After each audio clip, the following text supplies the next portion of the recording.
अनंत। आपका विषय बोल रहा हूं। सतगुरु की महिमा अनंत और अनंत किया उपकार, लोचन अनंत उभारिया अनंत दिखावनहार। सतगुरु की महिमा अनंत। गुरु की महिमा किसका कितनी है? कोई अंत नहीं है। कोई न अनंता इति अनंता। न समास कर दो और समास। एक का अंत होता, एक का अंत नहीं होता। जिसका अंत न हो उसे बोलते अनंत। क्या बोलते? तो सतगुरु की महिमा अनंत, अनंत किया उपकार, लोचन अनंत उभारिया अनंत दिखावनहार। जो अनंत को दिखावे। अनंत कौन है? परमात्मा। कौन है? जिसकी कृपा से हमारी जिंदगी सुधरती है, हमारी जिंदगी बनती है। जीवन में गुरु जी की क्या उपादेयता है? जीवन में गुरु जी की क्या महत्ता है? गुरु की जीवन में क्या जरूरत है? क्या जरूरत है? अर्जुन महाभारत के युद्ध में सारे अस्त्रों को छोड़ चुका था, फेंक चुका था। मैं युद्ध नहीं करूंगा, मैं युद्ध नहीं करूंगा। सीदंति मम गात्राणि मुखम च प्रस्तुति बेपतुष शरीरे में रोम हर्ष चिदायते। मेरे हाथ से गांडीव धनुष टूट रहा है। बेपतु मेरा शरीर जो है वो कांपने लगा है। बेपतुष शरीरे में और मेरे रोंगटे खड़े हो गए हैं। अब मैं युद्ध नहीं कर पाऊंगा, अब मैं युद्ध नहीं कर पाऊंगा। जो वो क्षत्रिय था, तो क्षत्रिय अपने कर्तव्य से चित हो रहा है। उस समय भगवान श्री कृष्ण गुरु के रूप से उसके जीवन में आए और अर्जुन को ने फिर खड़ा हो गया। और क्या बोले भगवान? मां विस्मृत युद्ध च, मेरा स्मरण कर और युद्ध कर। तेरा यही कर्तव्य है तेरा। तो गुरु आपके कर्तव्य को याद दिलाता है। क्या करता है गुरु आपके? तुम्हारा कर्तव्य क्या है? तुम्हारा कर्तव्य क्या है? शायद आप सोचते होंगे संसार बढ़ाना, संसार बनाना, नई कार लेना, कोठी बनवाना, बंगला बनवाना, खुद को सजाना, संभालना, सुधारना, श्रृंगार करना, बहुत कुछ करना। ना ना ना ना ना, भूल गए आप। ये नहीं। आपका कर्तव्य क्या है? आपका कर्तव्य है कि जहां से आप चले थे वहीं पहुंचो। आपको मालूम होना चाहिए ये जो वर्षा होती है, गंगा नहा के आए ना, हल्की पैड़ी गोता मारे, उसी जल में गोता मार के आए। ये जल बोलो कहां से आया? आप कहेंगे महाराज ये तो जल गंगोत्री से आया। दो फालतू। आप कहेंगे और फिर कहां से आया? आप बोलोगे गौमुख से आया। और गौमुख से भी आगे कहां से आया? तो बोले इसको बोलो पहाड़ है वहां से आया। तो पहाड़ों पे कहां से आया? हिमालय पर्वत। पहाड़ों पे कहां से आया? कहा पहाड़ों पर बादलों ने बरसाया। बादलों ने बरसाया। बादल कहां से लाए? बादल कहां से लाए? कहा बादल में सागर से जल भरा। किससे जल भरा? सागर से। और लेकर के कहां बरसाया? पहाड़ों पर। कहां बरसाया? और वो गंगा भर करके बहता बहता हरिद्वार आया और सारे के सारे भगत गुरु पूजा करने आए और उन्होंने गोता मारा, हर हर गंगे हर हर। किसी भगत के अंदर कल्पना पैदा हो गई कि भाई ये जल कहां से आया, कहां जा रहा है, कहां से आया, कहां जा रहा है, और ये कब तक जाता रहेगा, कब तक चलता रहेगा। तो ये जल तब तक चलता रहेगा जब तक ये गंगा सागर में नहीं मिल जाएगा। कहां नहीं मिल जाएगा? जब तक गंगा सागर में नहीं मिल पाएगी तब तक वो चलता ही रहेगा, चलता ही रहेगा, चलता ही रहेगा। तो आपका कर्तव्य जैसे उस गंगा का कर्तव्य है सागर में मिलना, वैसे ही तुम जीव हो। तुम क्या हो? जीव हो। इस जीव का कर्तव्य है कि कहाँ मिले? ईश्वर में। कहाँ मिले? क्यों? कि ईश्वर अंश जीव अविनाशी चेतन अमल सहज। गाऊंगा नहीं, क्या हो जाएगा? इच्छा हो रही है, ढोलक बजा बजवा दो। हर हर महा बेईमानी हो जाएगी। 10 मिनट गुरु जी का अपना राज्य है, बोले 30 मिनट। हर हर महादेव, हर हर महादेव। तो कुछ समझ में आया क्या? क्या समझ में आया? ईश्वर और उसका अंश, ईश्वर और गंगा, सागर और सागर का अंश। सागर का अंश क्या है? बादलों में भरा हुआ पानी, वो क्या है? सागर का अंश। और सागर क्या है? निधि। क्या है? जहां अथाह जल, कोई कमी नहीं। तो जब ये गंगा अंश सागर में मिल जाता है तो अपने स्वरूप को प्राप्त कर लेता है। क्या कर लेता है? स्वरूप को प्राप्त कर लेता है। तो गुरु जी का काम यही है, जैसे गंगा मैया सागर में मिलकर के पूर्ण हो जाती है, वैसे ये जीव ब्रह्म में, ईश्वर में मिलकर के पूर्ण हो जाता है। क्या हो जाता है? हम नहीं कह रहे हैं, गोस्वामी जी लिख रहे हैं। क्या लिख रहे हैं? चलो जी सफाई बोलो। ईश्वर सजीव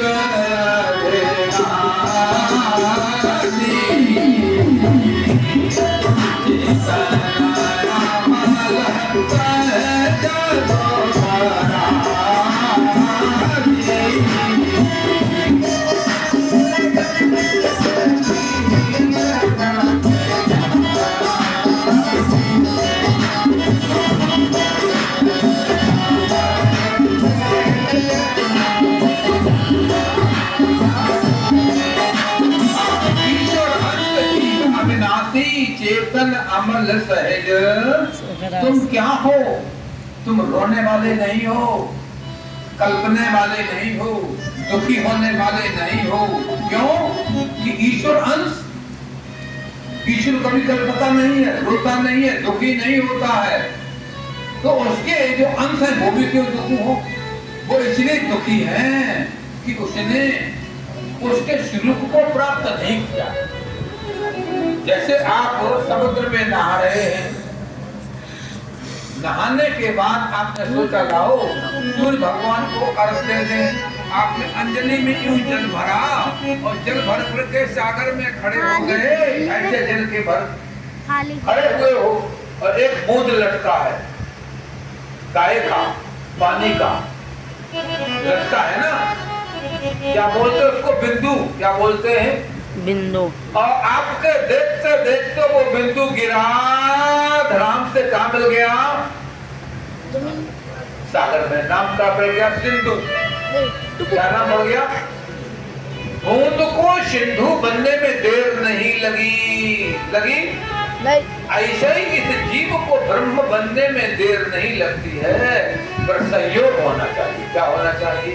संयोग तब बनता है जब आपका चित्त शुद्ध हो जाए।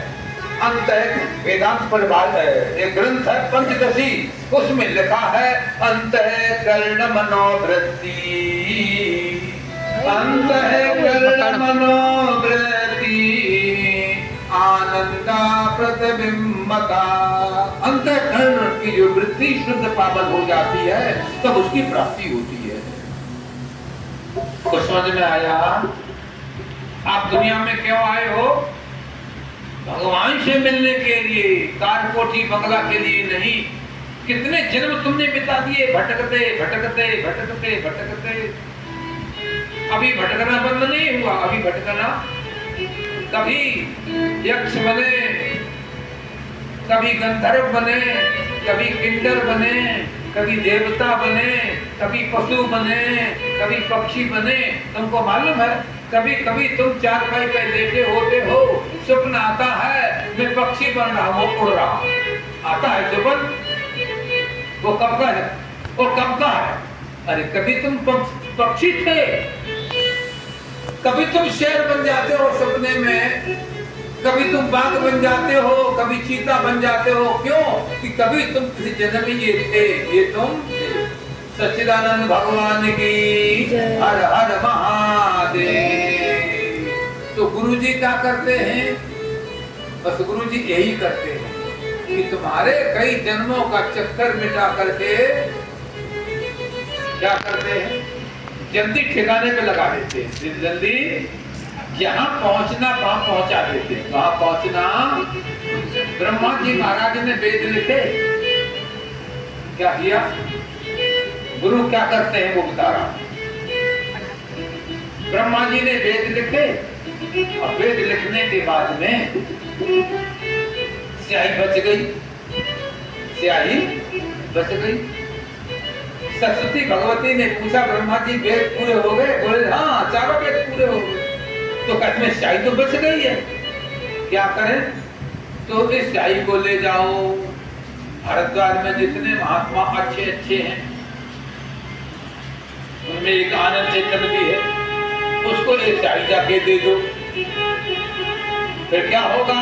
उस स्याही से जो चेले उनके होंगे, उन चेलों के मस्तिष्क में कुछ भगवान ब्रह्मा के द्वारा कुछ उल्टा सीधा लिख गया होगा, कुछ गलत लिख गया होगा, तो आनंद चेतन को ठीक ठाक कर देंगे।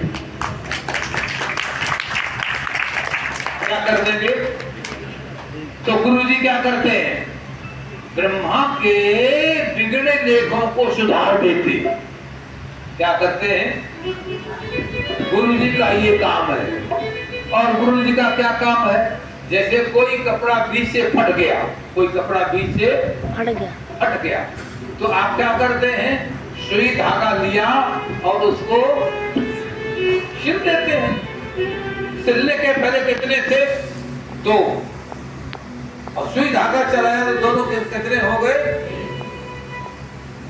आप भी 2 हुए पड़े हो। कितने हुए पड़े हो? जीव और ईश्वर, जीव और ब्रह्म और जीव। अब गुरु जी करते क्या है कि दोनों को क्या कर देते हैं? मिला देते हैं। क्या कर देते हैं? तो मिलाना गुरु जी का काम है, जोड़ना काम किसका है? गुरु जी का काम है। जैसे गंगा मैया सागर में मिल करके वहां सागर बन जाती है, क्या बन जाती है? ऐसी प्रकार से ये जीव ब्रह्म में मिल करके उस तत्व को प्राप्त कर लेता है। क्या कर लेता है? तत्व की प्राप्ति कर लेता है। तो मैं समझता हूं कितना बज गया है? 11:30 बज चुका है, 11:35 हो गया है। अब मैं समझता हूँ बात लंबी न की जाए और अब गुरुदेव भगवान की पूजा की जाए। तो पहले तो बस यही गुरु की महिमा है। क्या विषय था आज का? गुरु महिमा। क्या था? तो गुरु जी की यही महिमा है कि गुरु जी महाराज हमारा कल्याण कर देते हैं। क्या कर देते हैं? कल्याण कर देते हैं। गुरु जी बहुत कुछ बना देते हैं, कहां से कहां पहुंचा देते हैं, कहां से। लेकिन एक बात है, वो पहुंचाएंगे कब? आप प्रश्न करोगे महाराज हम तो पहुंचे ही नहीं, हम तो पहुंचे ही नहीं। आप क्यों नहीं पहुंचे? कभी सोचा?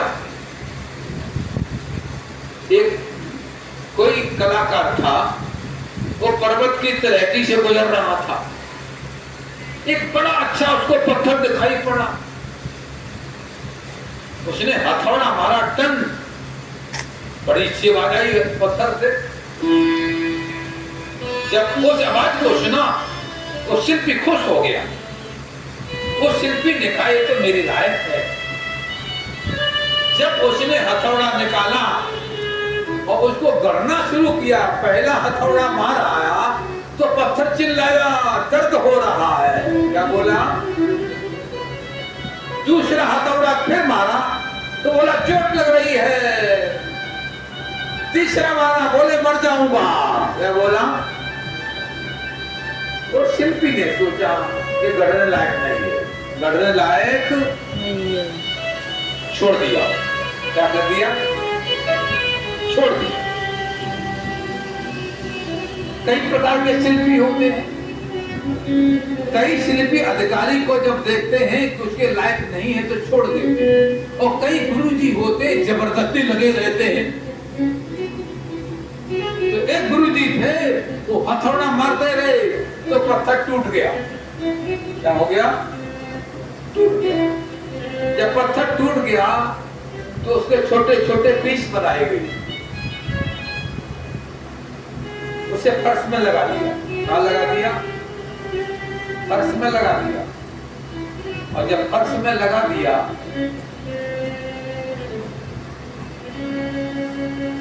अब उस पर, और एक पत्थर और बगल में था, उस पत्थर पे गुरुजी ने मारा हथौड़ा, और बड़ी तेजी से मारा। वो दर्द सह गया। दर्द, गुरुजी ने सोचा ये तो पत्थर योग्य है, उससे भी अधिक तेज हथौड़ा मारा, कुछ नहीं बोला। फिर हथौड़ा मारा, फिर वो सह गया। सहता रहा, सहता रहा, सहता रहा। गुरुजी ने देखा बिल्कुल ये ठीक है। गड़गड़ करके हथौड़ी छेनी के माध्यम से उन्होंने उस बड़े से पत्थर में अष्टभुजी मां दुर्गा की प्रतिमा तैयार की।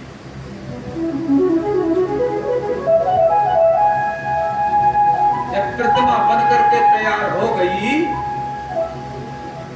बिल्कुल तैयार हो गई, तो शिल्पी ने अपने झोले में छेनी हथौड़े डाले और चल पड़ा। आगे एक गांव था, नगर था, वहां पंचायत लगी थी। पूरे नगर के लोग इकट्ठे थे, सब कह रहे थे कि अपने गांव में मंदिर तो बहुत अच्छा बन गया, पर भाई मूर्ति आनी चाहिए, अच्छी मूर्ति आनी चाहिए, जो देखे तो आकर्षित कर ले भगत को। शिल्पी संयोग से पहुंचा उस पंचायत में, कहा भैया आपके बगल में तो मूर्ति है, ये जो पत्थर जो पहाड़ है ना, वहां मूर्ति है, चलो मैं आपको मिलाता हूँ। तो गए, वो मूर्ति उठा के लाए, उस मंदिर में रखवा दी गई। थोड़ी देर में एक व्यक्ति बोला का मूर्ति तो लग गई है, पर नारियल चढ़ाएंगे, किस पे तोड़ोगे? दूसरा पत्थर भी चाहिए। वो शिल्पी बोला उसके बगल में पत्थर और बड़ा था, उसको उठवा के लाया गया और वो आंगन में पत्थर रख दिया गया। अंदर मंदिर है, आंगन में वो पत्थर रखवा दिया गया। अब जो भगत आता है नारियल लेकर के उसको धाम से मारते हैं उसके ऊपर और जाके मां को चढ़ा देते हैं। दूसरा भगत आता है, वो भी उसे पत्थर धाम से मारता है और जाके नारियल मां को चढ़ा देता है। सारे दिन, कई महीने, कई सालों सिलसिला चलता रहा। वो पत्थर रोता रहा, हाय मेरा सिर इसीलिए बना है, ये पत्थर तोड़ने के, नारियल तोड़ने के लिए।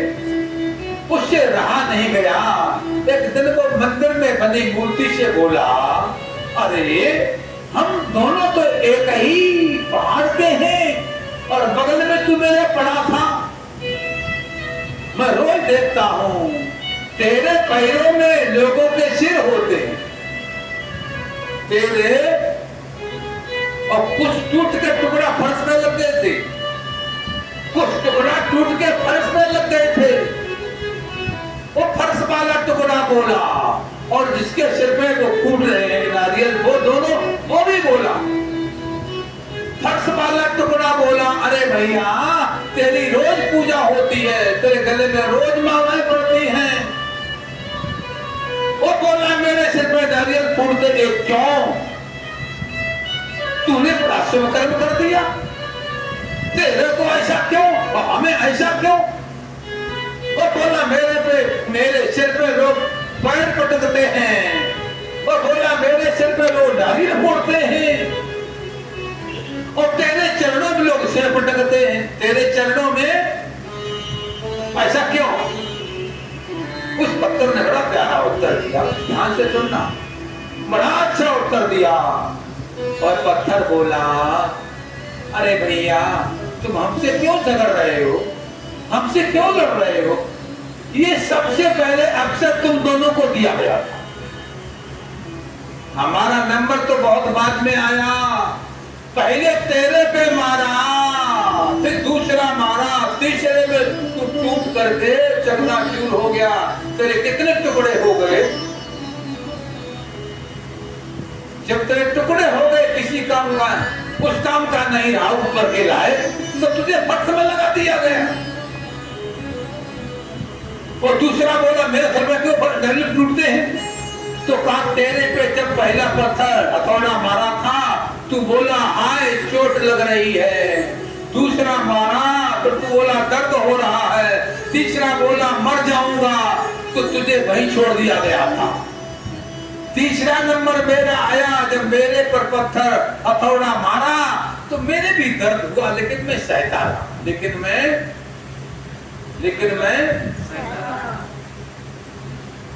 दूसरा मारा फिर भी सहता रहा, तीसरा मारा फिर भी सहता रहा। कितने हथौड़े बजे ममता जी, कितने हथौड़े बजे हरिचंद जी?